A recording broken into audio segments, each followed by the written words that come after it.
السلام علیکم ورحمۃ اللہ وبرکاتہ۔ الحمد للہ رب العالمین، الصلاۃ والسلام علی سید الانبیاء والمرسلین۔ وقال اللہ تبارک و تعالی فی شان حبیبہ المصطفیٰ صلی اللہ علیہ وسلم: ان اللہ وملائکتہ یصلون علی النبی یا ایھا الذین آمنوا صلوا علیہ وسلموا تسلیما۔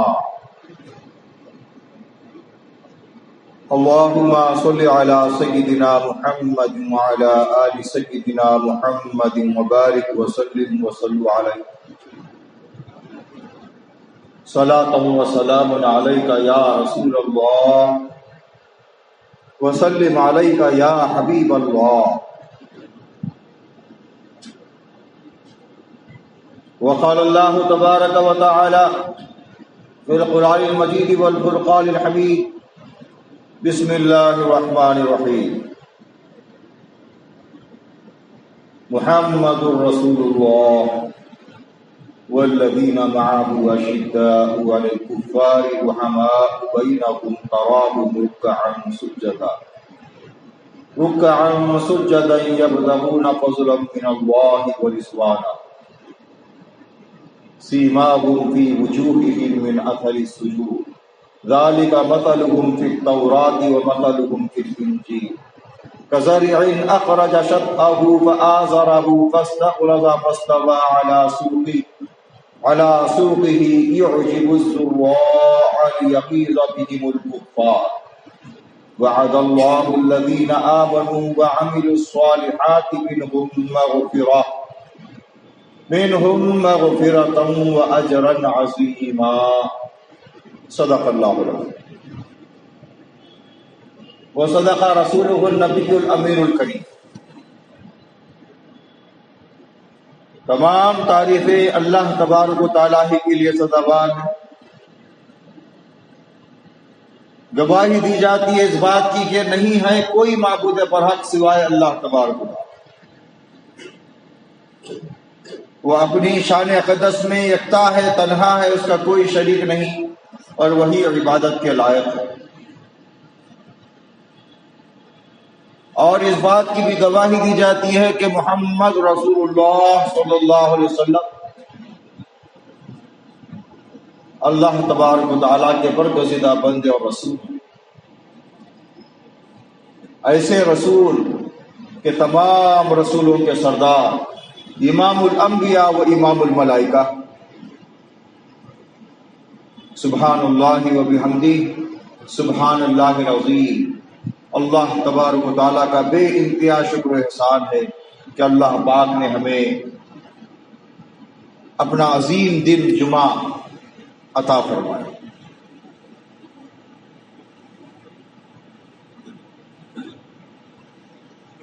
بعد حمد و ثنا اللہ تبارک و تعالیٰ کے کلام پر غور و فکر کرنے کی کوشش کرتے ہیں۔ قرآن پاک میں سورہ فتح ہے۔ سورہ فتح کی آخری آیت مبارک جس کا پہلا لفظ محمد الرسول اللہ سے شروع ہوتا ہے، اس آخری آیت میں اللہ تبارک و تعالیٰ نے اپنے حبیب پاک صلی اللہ علیہ وسلم کو اور آپ کے تمام صحابہ کرام کو اجاگر فرمایا۔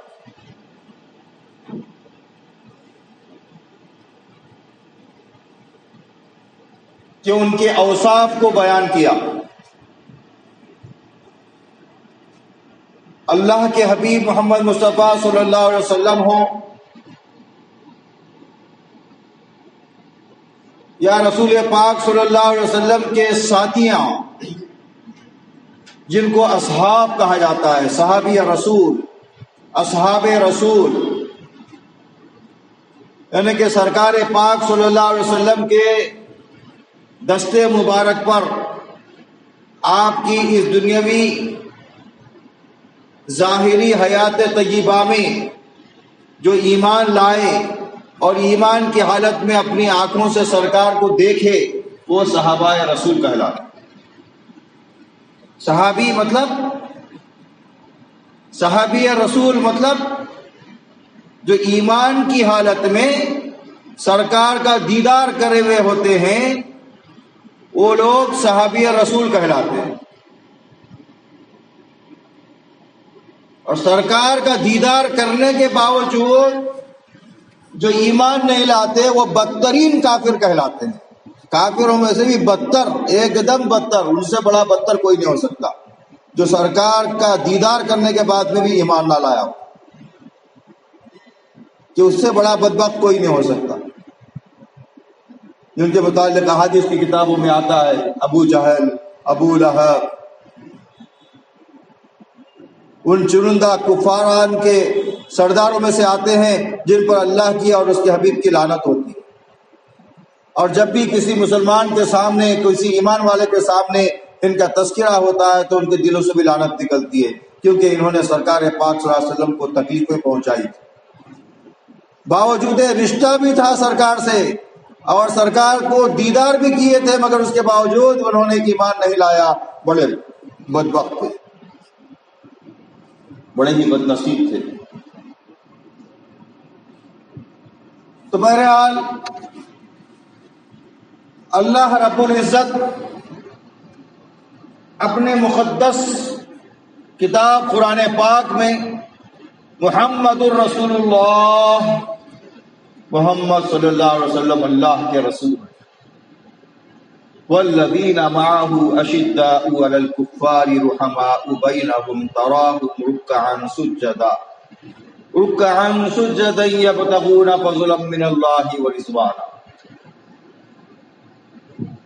سرکار کے ساتھیوں کے متعلق سے اللہ تبارک تعالیٰ ارشاد فرماتے ہیں، یعنی کہ صحابہ کے ساتھ، صحابہ کے بارے میں اللہ تعالیٰ ارشاد فرماتے ہیں کہ جو میرے محبوب صلی اللہ علیہ وسلم کے ساتھی ہیں،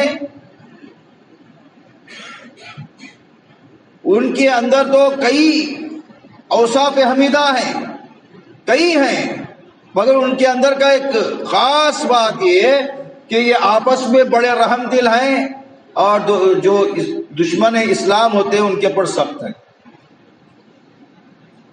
کفار کے اوپر یہ سخت ہے، دشمنان اسلام کے اوپر یہ سخت ہے، اور یہ آپس میں ایک دوسرے پر رحم دل ہے، بہت رحم دل ہے، ایک دوسرے کے لیے اپنی جان، اپنی مال قربان کرنے والے۔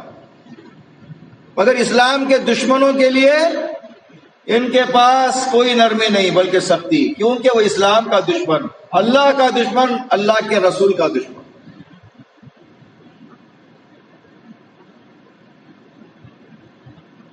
اب سرکار پروقار صلی اللہ علیہ وسلم کے تمام صحابہ کرام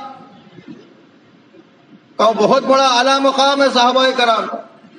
ان صحابہ کرام میں سے سب سے اعلیٰ جو مرتبہ، اعلیٰ مرتبہ جو صحابہ کرام ہیں، وہ 4 صحابہ کرام کہلاتے ہیں، جن کو خلفاء راشدین کہا جاتا ہے، جس میں اول درجہ حضرت ابوبکر صدیق رضی اللہ عنہ، دوسرے درجے پر حضرت عمر فاروق رضی اللہ عنہ، تیسرے درجے پر حضرت عثمان غنی رضی اللہ تعالیٰ، چوتھے درجے پر حضرت علی شیر خدا رضی اللہ تعالیٰ۔ یہ 4 خلفاء راشدین کہلاتے ہیں، یعنی کہ تمام صحابہ کے سردار، تمام صحابہ میں سب سے اعلیٰ۔ پھر ان 4 میں سے بھی سب سے اعلیٰ حضرت ابوبکر صدیق رضی اللہ تعالیٰ عنہ۔ جیسے تمام انبیاء کرام کے اندر سرکار پروقار صلی اللہ علیہ وسلم شہنشاہ انبیاء ہیں، امام الانبیاء ہیں، تمام فرشتوں کی جماعت کے اندر سب سے اعلیٰ فرشتے 4 ہیں، ان گنت فرشتے ہیں اللہ تبارک تعالیٰ کے، مگر ان میں 4 خاص ہیں، حضرت جبرائیل علیہ السلام، حضرت میکائیل علیہ السلام، حضرت اسرافیل علیہ السلام، حضرت اسرائیل علیہ السلام، یہ چار تمام فرشتوں کی جماعت میں اعلیٰ ہیں۔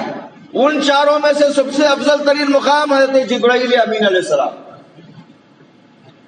تمام پیغمبروں کی جماعت کے اندر سارے پیغمبر عزیز، سارے پیغمبر اللہ تبارک و تعالیٰ کے جلیل القدر پیغمبر، سارے پیغمبروں پر ہمیں ایمان لانا ہے، سارے فرشتوں پر ہمیں ایمان لانا ہے، ساری اس کی کتابوں پر ہمیں ایمان لانا ہے، ہر چیز پر ہم کو ایمان لانا ہے الحمدللہ۔ اگر سارے انبیاء کرام کے سردار پیارے آقا محمد مصطفیٰ صلی اللہ علیہ وسلم، ویسے ہی کتابوں کے اندر بھی چار کتابیں مشہور ہیں اللہ تبارک و تعالیٰ کی، تورات، زبور، انجیل، قرآن پاک۔ ان چاروں کتابیں اللہ تبارک و تعالیٰ کی افضل ترین کتابیں ہیں، مگر ان کے اندر سے خاص مقام قرآن پاک کا، سب سے اعلیٰ مرتبہ قرآن پاک کا۔ انبیاء کرام میں سب سے اعلیٰ مرتبہ پیارے آقا محمد مصطفیٰ صلی اللہ علیہ وسلم۔ ویسے ہی تمام صحابہ کرام کے اندر سب سے اعلیٰ مقام حضرت ابوبکر صدیق رضی اللہ تعالیٰ عنہ کا، جو کہ اسی مہینہ یعنی کہ جمادی الثانی کی 22 سے 23 تاریخ کی اولین شب میں آپ کا انتقال ہوا، آپ اس دنیا سے رخصت ہوئے، آپ پردہ فرمائے۔ یوم وصال اسی مہینے کے اندر 2-4 دن پہلے وہ تاریخ مبارک گزر چکی ہے، یعنی کہ 22 کا دن تھا اور 23 کی رات شروع ہو رہی تھی۔ مغرب کے بعد آپ کا انتقال ہوا اور عشاء کی نماز کے بعد میں آپ مدفون ہو گئے۔ سبحان اللہ۔ تو صحابہ کرام کے اندر سب سے اعلیٰ ترین مقام ہے ابوبکر صدیق رضی اللہ تعالیٰ عنہ کا، ان کا تذکرہ نہ ہو یہ بڑی ناانصافی کی بات ہے۔ آپ کے متعلق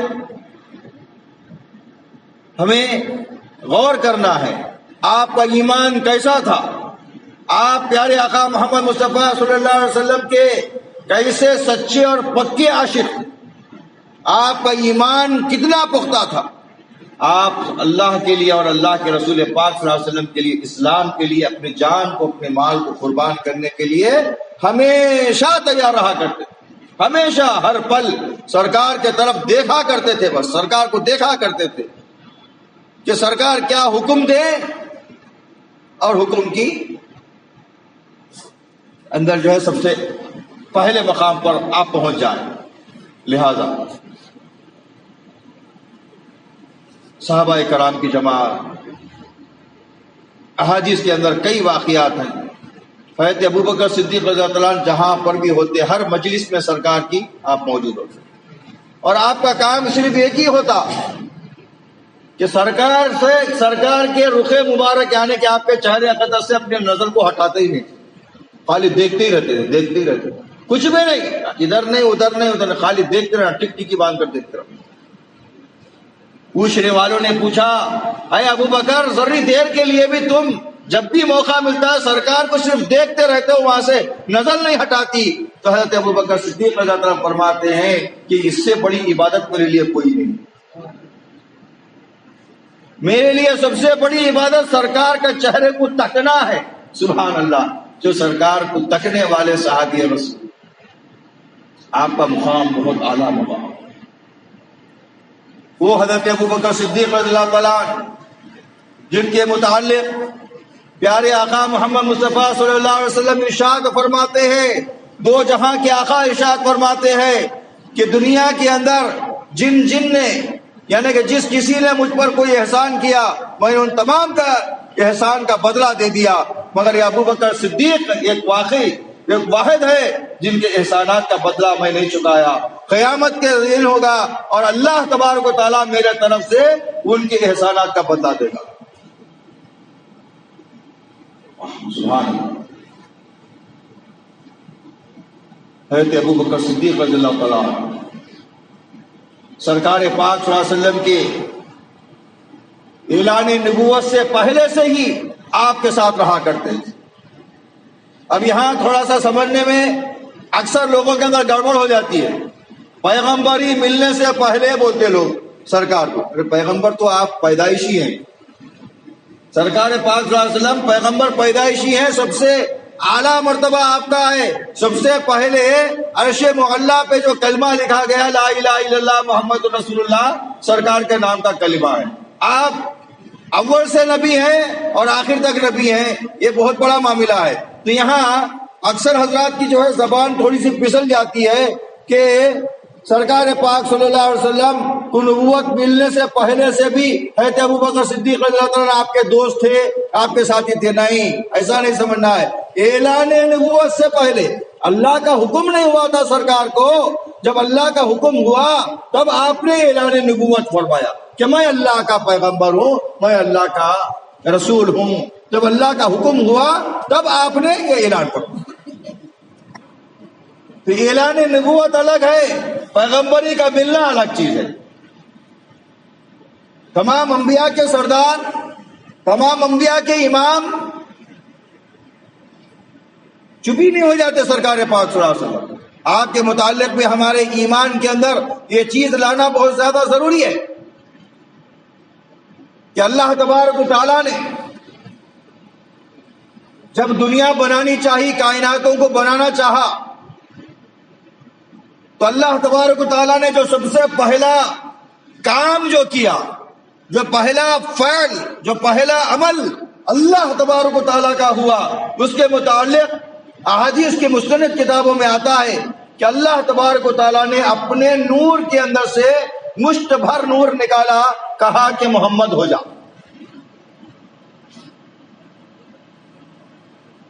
اللہ تبارک و تعالیٰ کے خالص نور سے بنے محمد صلی اللہ علیہ وسلم، مشت بھر نور.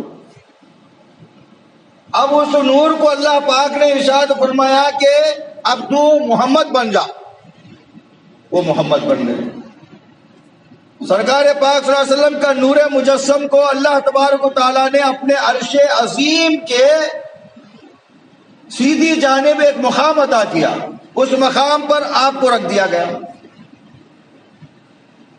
اب یہ نور خدا بندی سے نکلا ہوا وہ نور محمدی جو بن گیا، وہ اللہ تبارک و تعالیٰ سے سوال کرنے لگا کہ اے اللہ تبارک و تعالیٰ، آپ کا بڑا فضل ہے، آپ کا بڑا احسان عظیم ہے کہ آپ نے اپنے نور مقدس سے مجھے بنایا. اب میں نور محمد یعنی کہ آپ کا بندہ نورانی بندہ، میں آپ سے یہ عرض کرنا چاہتا ہوں کہ مجھے کچھ عطا کیا جائے کہ میں کچھ کروں، میں کچھ عبادت کروں، میں کچھ ذکر کروں. تو اللہ تبارک و تعالیٰ نے اپنے تمام اسماء حسنہ کا ذکر آپ کو عطا فرمایا. میلاد نامہ ایک کتاب ہے جسے تحریر فرمایا ہے حضرت عبداللہ شاہ صاحب رحمۃ اللہ تعالیٰ علیہ، جو کہ محدث دکن کہلاتے ہیں. بڑی آسان سی زبان کے اندر اردو کتاب، اردو میں چھاپی ہوئی کتاب، ہماری دکنی زبان میں ہم کو سمجھ میں آنے والی کتاب ہے.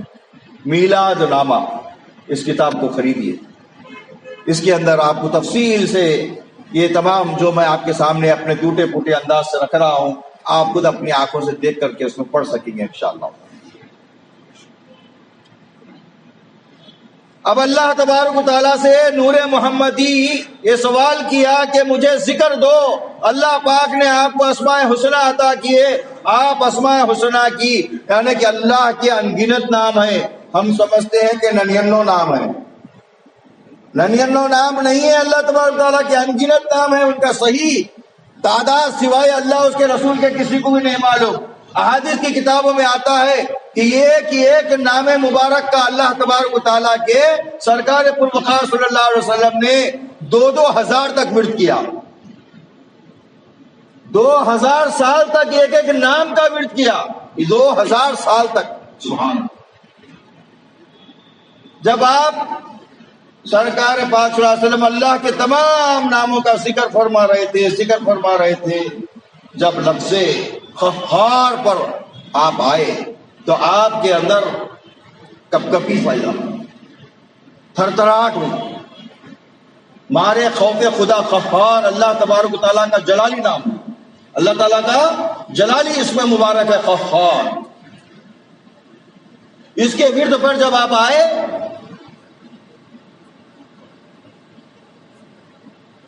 تو کپ کپی ہوئی، خوف خداوندی سے آپ کپ کپانے لگے، اور خوف خداوندی سے آپ کے اندر سے پسینہ پھوٹ پڑا، یعنی کہ وہ پسینہ کیسا پسینہ ہے، یعنی کہ آپ تو نور مجسم تھے تو وہ نورانی پسینہ ٹپکنے لگا، وہ ایک ایک خطرہ جو پسینے مبارک کا ٹپکتا تھا وہ ایک ایک نبی بنتا گیا۔ سرکار پاک صلی اللہ علیہ وسلم کے ان نورانی خطروں کے اندر سے جو ایک ایک خطرہ جو بننے کا ٹپکتا گیا وہ ایک ایک نبی بنتا گیا، وہ ایک ایک نبی بنتے گئے۔ یہ جو ہے بڑی تفصیل کے ساتھ بڑے پیارے انداز سے میلاد نامہ میں حضرت عبداللہ شاہ صاحب رحمۃ اللہ علیہ نے بڑے پیارے انداز سے درج فرمایا ہے۔ میں آپ حضرات سے گزارش کرتا ہوں کہ ایسی پیاری کتابیں اپنے گھروں میں لائیں، پڑھیں اور اپنے ایمان کو تازہ کریں۔ تو بہرحال یہاں مقصود یہ ہے میرا کہ اللہ کے حبیب صلی اللہ علیہ وسلم پہلے سے نبی ہیں۔ آپ کب سے ہیں؟ جب سے آپ کو اللہ پاک نے پیدا فرمایا جب سے آپ نبی ہیں۔ حدیث قدسی کا بھی تذکرہ سرکار پروقار صلی اللہ علیہ وسلم ارشاد فرماتے ہیں کہ لولاک لما خلقت الافلاق، کہ اللہ تبارک و تعالیٰ نے اپنے محبوب سے مخاطب ہو کر فرمایا کہ اے میرے محبوب تمہیں اگر پیدا نہ کرنا ہوتا اس کائنات کو ہی پیدا نہیں کرتا۔ تو کیا پتا چلا کہ وجہ تخلیق کائنات ہے سرکار پاک صلی اللہ علیہ وسلم، یعنی کہ تمام کائناتوں کو پیدا کرنے کی وجہ آپ ہیں۔ آپ کے لیے اللہ تبارک و تعالیٰ نے تمام کائناتوں کو جو اللہ تبارک و تعالیٰ نے بنایا، وجہ تخلیق کائنات ہے سرکار پروقار صلی اللہ علیہ وسلم۔ اور اس کے بعد جو اللہ تبارک و تعالیٰ نے جو کام کیا، جو مبارک آپ کا کام تھا، وہ قلم بنایا اور عرش معلیٰ بنایا گیا۔ عرش معلیٰ کے بعد قلم بنایا گیا۔ قلم کو اللہ پاک نے حکم دیا کہ لکھ میرے عرش کے اوپر کہ لا الہ الا اللہ۔ قلم جو ہے فوراً اللہ کا نام لا الہ الا اللہ لکھ دیا کہ نہیں ہے کوئی معبود سوائے اللہ تعالیٰ کے۔ سمجھ میں آنے والی بات ہے، ہر ایک کو سمجھ میں آنے والی۔ اور قلم بھی جو ہے زر زر زر چل گیا اور لا الہ الا اللہ لکھ دیا۔ اب اللہ کا حکم ہوا اس قلم کو کہ اب لکھ محمد رسول اللہ۔ قلم پریشان ہو گیا، حیران ہو گیا، یہ تو اللہ ہے، اللہ نے مجھے بنایا، میں قلم ہوں اور مجھے اللہ حکم دے رہا ہے، یعنی کہ اللہ کا نور ہے، اللہ کی آواز ہے، یعنی کہ جو بھی ہے میرے پاس ہو رہا ہے اور مجھے اللہ کا حکم مل رہا ہے۔ اب یہ محمد الرسول اللہ کے رسول محمد صلی اللہ علیہ وسلم ہیں، بے شک محمد اللہ کے رسول ہیں، یہ کہاں ہے؟ یہ تو مجھے نظر نہیں آتے۔ قلم کب کپانے لگا اللہ تبارک و تعالیٰ سے سوال کرنے لگا کہ اے اللہ تبارک و تعالیٰ یہ کون سی ہستی مبارک ہے؟ تو اللہ تبارک و تعالیٰ نے ارشاد فرمایا اے قلم یہ وہ ہستی ہے جس کے صدقے میں نے تجھے بنایا، اور اسی کے صدقے میں سارے کائناتوں کو بنایا جائے گا، اور جنت بناؤں گا، دوزخ بناؤں گا، ہر وہ چیز بنے گی تو انہی کی وجہ سے بنے گی، اور جو ان کی راہ پر چلنے والے ہیں ان کو جنت میں اعلیٰ سے اعلیٰ مقام ملے گا، جو ان کی روگردانی کریں گے، جو خلاف ورزی میں اپنی زندگی گزاریں گے، ان سے میں جہنم کو بھر دوں گا۔ یہ ہمارے ایمانیات میں سے شامل ہے کہ سرکار پروقار صلی اللہ علیہ وسلم پہلے سے نبی ہیں اور آخر نبی بھی آپ ہیں۔ اس کی مثال بھی حضرت عبداللہ شاہ صاحب رحمۃ اللہ علیہ اپنے میلاد نامے کے اندر بڑے پیار سے سمجھاتے ہیں، ہر ایک کو سمجھنے والی بات، یعنی کہ کسی کو بھی بات سمجھ میں آ جانے والی۔ اس کی مثال ایسا ارشاد فرماتے ہیں قرآن اور حدیث کے نچوڑ میں حضرت عبداللہ شاہ صاحب رحمۃ اللہ علیہ محدث دکن کہ ایک گٹلی ہوتی ہے، ایک بیج ہوتی ہے، زمین کے اندر ڈالی جاتی ہے، پیڑ اڑتا ہے، بڑے بڑے پھل لاتا ہے، آخر میں جب دیکھو نیچے تو کیا رہتی ہے؟ باقی گٹلی رہتی ہے۔ لیکن ہر میوے کے اندر آخر میں کیا ملے گی؟ آپ کو گٹلی ملے گی۔ تو سرکار پاک صلی اللہ علیہ وسلم کا یہ معاملہ یہ ہے کہ آپ ایک گٹلی کے مانند ہیں، کہ آپ کو اللہ پاک نے تمام کائنات کے لیے گٹلی کی طرح استعمال فرمایا، اور تمام پھل پھول تمام انبیاء کرام ہیں، صحابہ کرام ہیں، پتے اس کے ڈالیاں، سمجھو کہ انسانات ہیں، جانور ہیں، تمام کائناتیں ہیں، آخر میں پھر جو موجود ہے کیا ملے گا؟ وہ گٹلی ملے گی۔ سمجھا رہے ہیں حضرت عبداللہ شاہ صاحب رحمۃ اللہ علیہ قرآن و حدیث کی روشنی میں، سمجھا رہے ہیں ہر ایک کو کہ کس طریقے سے پیارے آقا کا مقام مبارک ہے، تو میرے محترم بھائیوں، سرکار پاک صلی اللہ علیہ وسلم کو نبوت ملنے سے پہلے نہیں بولنا چاہیے، اعلان نبوت سے پہلے بولنا چاہیے۔ کیا بولنا چاہیے؟ اعلان نبوت سے پہلے۔ کون سا بھی چیز دنیا کے اندر تشریف لانے کے بعد سرکار پاک صلی اللہ علیہ وسلم نے جو اعلان نبوت سے پہلے جو بھی کیا، یعنی کہ آپ نے بکریاں چرائی، آپ نے بزنس کیا، آپ نے شادی مبارک فرمائی، آپ نے فلاں کیا، فلاں کام کیا، تو نبوت ملنے سے پہلے نہیں بولنا، نبوت ملنے سے پہلے نہیں بولنا، بلکہ کیا بولنا؟ اعلان نبوت سے پہلے۔ کیا بولنا؟ اعلان نبوت سے پہلے، کیونکہ اللہ پاک نے آپ کو اپنی مرضی کے مطابق اعلان نبوت سے روکے رکھا کہ جب وقت آئے گا اس وقت پر آپ کو اعلان نبوت فرمانا ہے۔ یہ بہت اہم معاملہ ہے، یہ بہت ہی خاص معاملہ ہے کہ ہمارے زبانوں کے اندر ایک معاملہ پھسل جاتا ہے کہ نبوت ملنے سے پہلے نہیں۔ نبوت تو آپ کو پہلے سے مل چکی ہے الحمدللہ، یہ اعلان نبوت سے پہلے والے معاملات ہوتے ہیں۔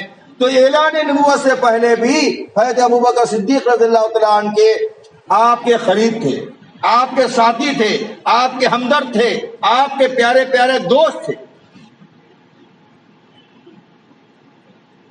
جب اللہ تبارک و تعالیٰ نے یہ حکم دیا، ایک وقت آ گیا، وہ وقت مقررہ اللہ جانتے ہیں اور اس کے حبیب جانتے ہیں۔ جب وہ وقت مقررہ آیا، جب اللہ پاک نے اپنے حبیب کو حکم دیا کہ اے میرے حبیب اعلان نبوت کر دو، تو آپ نے جب اعلان نبوت کر دیا تو سب سے پہلے حامی بھرنے والے، سب سے پہلے لبیک کہنے والے حضرت ابوبکر صدیق رضی اللہ تعالیٰ، سب سے پہلے جو ایمان لائے سرکار پر وہ حضرت ابوبکر صدیق رضی اللہ تعالیٰ۔ جب نماز فرض ہوئی تو سب سے پہلے آپ کے ساتھ میں نماز پڑھنے والے حضرت ابوبکر صدیق رضی اللہ تعالیٰ۔ ہر حال میں آپ کا ساتھ دینے والے کون تھے؟ حضرت ابوبکر صدیق رضی اللہ تعالیٰ عنہ۔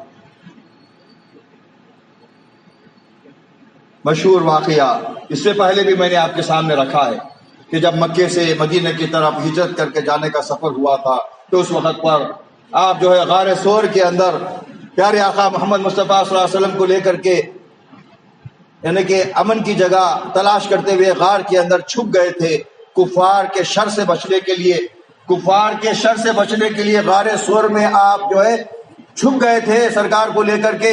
تو وہاں کیا دیکھتے ہیں کہ غار کے طرف چاروں طرف سوراخاں پڑے ہوئے تھے۔ یہ واقعہ آپ کے سامنے میں رکھا ہوں کہ وہ تمام سوراخوں کون مارا تھا، کون ڈال کے رکھا تھا؟ ایک بڑا اژدہا تھا، ایک بڑا سانپ تھا جو کہ جو ہے پورے غار کو سوراخاں ڈال کے رکھا تھا۔ اس کی کیا نیت تھی؟ کس نیت سے وہ ڈالا تھا کہ وہ سرکار کو نقصان پہنچائے گا؟ نہیں، بلکہ سرکار کے دیدار کے لیے ترس رہا تھا، سرکار کا دیدار کے لیے ترس رہا تھا۔ دیکھیں یہ بھی بڑا ہی اہم نقطہ ہے یہاں پر۔ تورات کتاب کے اندر اس نے سنا تھا۔ تورات کتاب کب نازل ہوئی؟ کس پر نازل ہوئی؟ حضرت موسیٰ کلیم اللہ علیہ السلام پر نازل ہوئی، جو کہ بڑی کتابوں کے اندر سب سے اولین کتاب، بڑی کتاب دنیا کے اندر جو اللہ کی نازل ہوئی وہ سب سے پہلی کتاب تورات کہلاتی ہے۔ ہزاروں سال کا فاصلہ ہے سرکار کو، حضرت عمر فاروق سرکار پاک صلی اللہ علیہ وسلم کو اور حضرت موسیٰ کلیم اللہ علیہ السلام کو ہزاروں سال کا فاصلہ ہے۔ تورات کے اندر اللہ تبارک و تعالیٰ نے یہ نازل کیا تھا کہ اے موسیٰ فلاں وقت پر، آخری وقت پر میرے محبوب آئیں گے، ان کے ذریعے سے تمام دنیا کے اندر اسلام پھیلے گا اور وہ مکمل دین لے کر آئیں گے، وغیرہ وغیرہ، جو بھی اللہ کا فرمان اس میں تھا وہ پڑھ کر سنایا جا رہا تھا۔ تو اس وقت پر ایک سانپ جو ہے وہ سن لیا، ایک سانپ جو ہے اس کو سن لیا، سن کر کے اللہ تبارک و تعالیٰ سے دعا کی کہ اے مالک و مولا، اتنی عظیم ہستی اس کے دیدار اگر مجھے مل جائے تو میرے لیے بڑا میرے لیے بہت بڑا مقام ہوگا۔ اللہ تبارک و تعالیٰ کسی کی بھی دل کی دعا کبھی بھی سن لے سکتے، تو لہذا اللہ تبارک و تعالیٰ اس سانپ کی دعا قبول کر لیے۔ حدیث کی کتابوں میں آتا ہے کہ وہ سانپ، یعنی کہ ہزاروں سال پہلے اس کی دعا قبول ہوئی، اب وہ زندہ ہے۔ انہیں کیا کر رہا؟ وہ ہزاروں سال سے صرف اس کو یہ بھی پتا ہے کہ فلانے جگہ آنے والے ہیں، فلانے غار کے اندر فلانے وقت پر، یعنی کہ تمام چیزیں پتا ہے تو ہی کوئی انسان کرتا ہے نا بھائی۔ ایک سانپ کو پتا ہے تو وہ تورات کے اندر ہے، وہ تورات کے اندر ہے۔ تو موسیٰ کلیم اللہ علیہ السلام کو اللہ تبارک و تعالیٰ نے یہ بتایا تھا وحی کے ذریعے سے کہ میرے محبوب آئیں گے، فلاں فلاں ایسا ہوگا، ان کو مکے کے لوگ ستائیں گے، ان کو پریشان کریں گے، تو وہ جو ہے اپنے پیارے پیارے ساتھی حضرت ابوبکر صدیق رضی اللہ عنہ کے ساتھ میں غار ثور میں جائیں گے، وہاں پر تھوڑی یعنی کہ رات کا چند حصہ وہاں پر پناہ لیں گے، پھر وہاں سے نکلیں گے، پھر وہ جائیں گے۔ تو جب اس کو پتا ہے تو ہی وہ مقام کے اوپر اس نے سوراخاں ڈال کر رکھ دیا، سوراخاں ڈال کے رکھ دیا تھا۔ اب جیسے ہی سرکار پاک صلی اللہ علیہ وسلم اس مقام کے اندر داخل ہوئے، اب انہیں جو ہے دیکھ رہا، اب حضرت ابوبکر صدیق رضی اللہ تعالیٰ جو کہ آپ کے سچے اور پکے عاشق ہیں، آپ دیکھیں کہ بھائی سوراخاں پڑے ہوئے پہاڑ کے اندر، پہاڑ کے درے کے اندر سوراخاں، آپ کیا کریں وہ پہاڑ کے دروں کے اندر کے تمام سوراخوں کو چندیاں بتیاں جو بھی ہے ٹھیکرے لکڑیاں پتھر ہیں تمام کو جو ہے ٹھوس ٹھوس کے بند کر دیے۔ اب اللہ تبارک تعالیٰ سے دعا مانگا ہوا ہے انہیں دیدار کے لیے، اب اللہ تعالیٰ اس کی دعا قبول کر کے ہے پورا بند کر دیا، مگر ایک سوراخ رہ گیا، ایک سوراخ رہ گیا، اور ویسے بھی ایسی جگہ کے پر سوراخ رہ گیا کہ اب وہاں پہ مجبوری ایک ہی ہے کہ سرکار یہاں پر تشریف فرما ہے اور حضرت ابوبکر صدیق رضی اللہ عنہ اپنا ایڑی مبارک، اپنی مبارک ایڑی کو جو ہے اس لگا دیا اس سوراخ، آپ وہاں ایڑی لگا دیے۔ اب سرکار تشریف لائے اندر، آپ کے دوست ہیں، دوستانہ تعلقات ہیں سرکار کے حضرت ابوبکر صدیق رضی اللہ عنہ سے، اور خاص دوست۔ سرکار سے ارشاد فرماتے ہیں کہ آئیے سرکار آپ بہت سمجھ جو ہے تھک گئے ہوں گے، تھوڑی دیر آرام فرما لیں، تو آپ بھی محبت میں جو ہے حضرت ابوبکر صدیق رضی اللہ عنہ کے مانڈی مبارک پر سر رکھ کر کے لے لیں۔ اب یہاں پر آپ ایڑی لگا کے بیٹھے ہوئے ہیں حضرت ابوبکر صدیق رضی اللہ عنہ۔ اب وہ شام کا وقت آ گیا، اس کو پتا چل گیا کہ سرکار اندر آئے ہوئے ہیں، وقت مقررہ معلوم ہے صاحب کو معلوم ہے کہ وقت مقررہ آ گیا کہ سرکار کے دیدار سے مجھے مشرف ہونا ہے۔ اب وہ آیا، دیکھا کیا کہ پورے سوراخاں بند ہے، آنن فارن میں وہ ہزاروں سال سے سوراخاں ڈال کے رکھا، اب وہ سوراخاں بند نہیں ہو رہے، وہ سوراخاں بھی بند کرنے والے کون ہیں؟ سچے اور پکے عاشق مصطفیٰ، ان کے سوراخاں کیسا کھول سکتا ہے انہیں؟ جب کا جب تو نہیں کھول سکتا۔ اب یہ تڑپ رہا ادھر تڑپ رہا، اب آخرکار دیکھا ایک جگہ کے پر انسانی بو آ رہی اس کو، لہذا وہاں پر پہلے تھوڑا چاٹا پڑا، ہٹانے کی کوشش کرا، انہوں کا ہٹنے والے ہیں، سچے عاشق مصطفیٰ ہیں، سرکار کی جو ہے ڈھال بنے ہوئے ہیں آپ، تو لہذا وہ ہزاروں سال کا پرانا صاحب حضرت ابوبکر صدیق رضی اللہ تعالیٰ عنہ کے ایڑی کو ڈستا ہے۔ جب وہ ڈستا ہے تو آپ برداشت کرتے ہوئے بھی اپنا پیر نہیں ہٹاتے وہی رکھتے، وہ کئی بار ڈستا ہے تب بھی آپ اپنا قدم نہیں ہٹاتے، اور جب تکلیف حد سے بے حد ہو جاتی ہے حضرت ابوبکر صدیق رضی اللہ تعالیٰ عنہ کی، تو آپ کے چشمان مبارک سے آنسو کا خطرہ نکل کر کے رخسار مبارک پیارے آقا محمد مصطفیٰ صلی اللہ علیہ وسلم کے گرتا ہے۔ تو سرکار فرماتے ہیں کہ ابوبکر کیوں رو رہے ہو، کیا بات ہے؟ سرکار کوئی چیز ہے مسلسل ادھر کے طرف سے مجھے چوٹ پہنچا رہی ہے۔ تو سرکار مسکرا کر فرماتے ہیں کہ ابوبکر تھوڑی دیر کے لیے اپنے پیر کو ہٹا لو، وہ تڑپ رہا ہے اور وہ اس کی تڑپ ختم کرو، اس کے بعد اپنا پیر لگا لینا۔ سرکار کو بھی پتا ہے کہ سانپ آنے والا ہے دیدار۔ ارے بھائی جب ایک صاحب کو پتا ہے تو اب یہ تو شہنشاہ انبیاء، ان کو کیا کیا پتا نہیں ہوگا۔ بہرحال معاملہ ہوا، پیر ہٹا لیے، اس آپ اپنا کام دیکھا چلے گیا، ختم اس کا کام، خالی دیدار سے مشرف ہونا تھا، اس کے بعد انہیں گیا جیا مرا اس سے ہم کو واسطہ نہیں ہے صاحب سے۔ اب رہا معاملہ حضرت ابوبکر صدیق رضی اللہ تعالیٰ کا، ان سے ہمارا معاملہ ہے کہ ہزاروں سال پرانا صاحب کئی بار ڈسا آپ پر، آپ کا سارا جسم مبارک نیلا پڑ گیا ہے، زہر آلود ہو گیا ہے، اب آپ آنسو بہا رہے ہیں۔ سرکار پاک صلی اللہ علیہ وسلم ارشاد فرماتے ہیں کیوں فکر کرتے ہیں ابوبکر، تمہیں کچھ نہیں ہوگا۔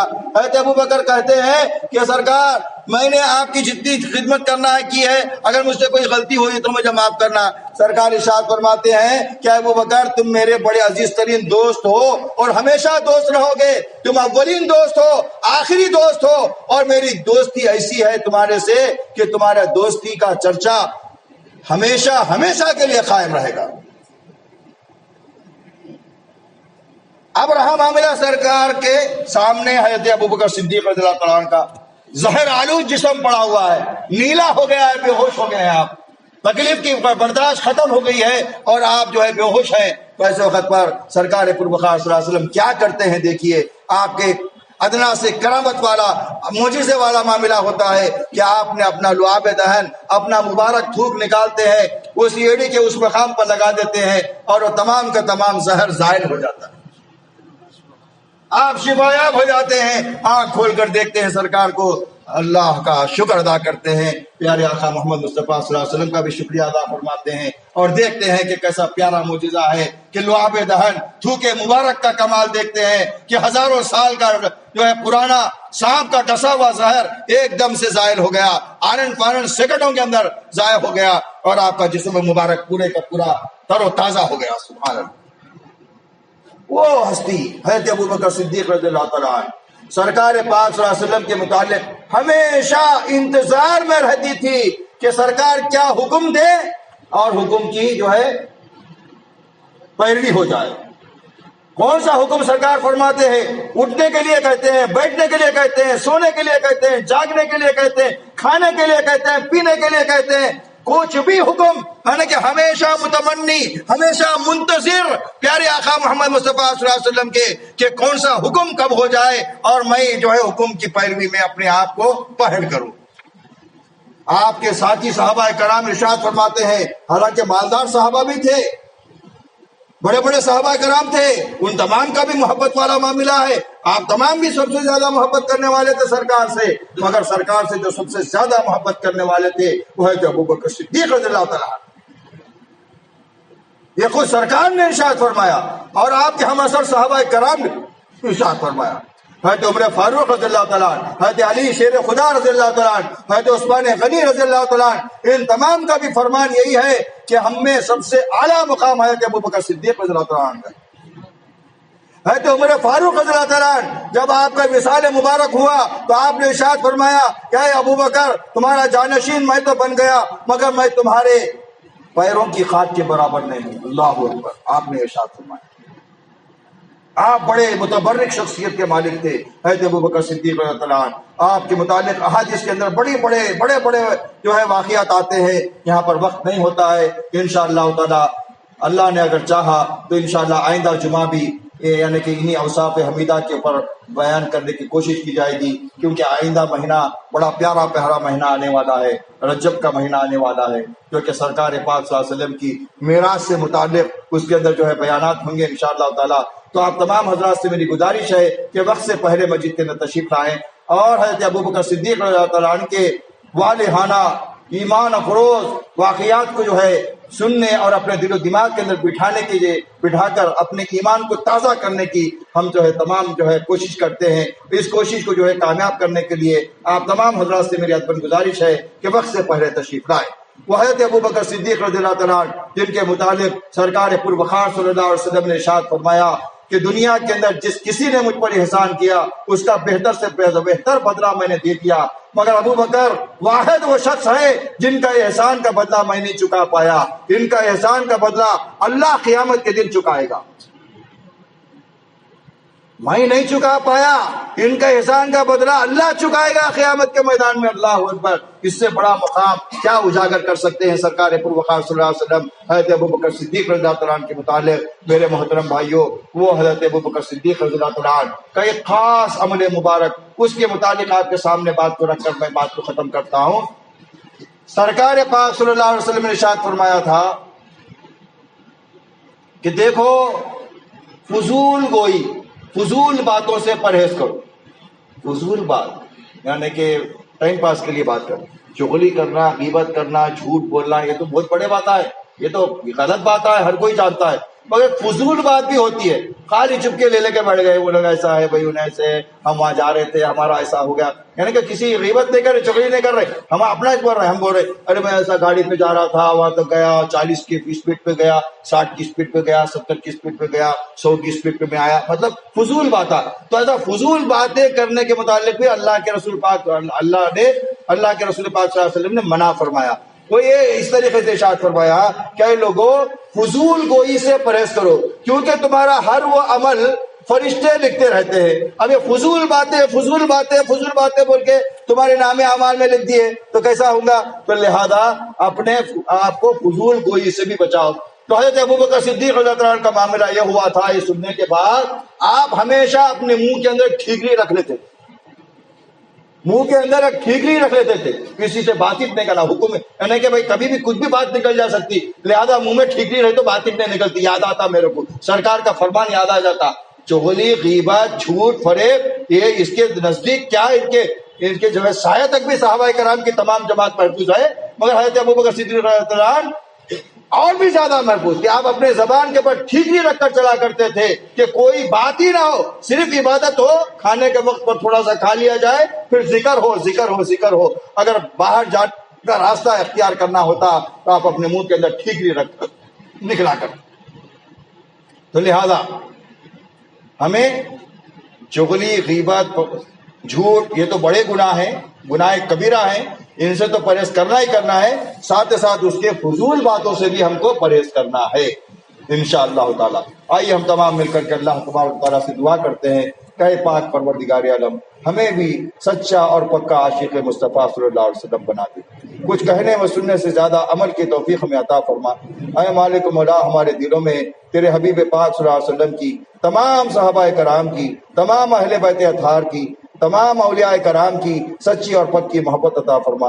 ان کے نقش قدم پر ہم چلنے والے ہو جائیں، ایسی توفیق ہمیں عطا فرما.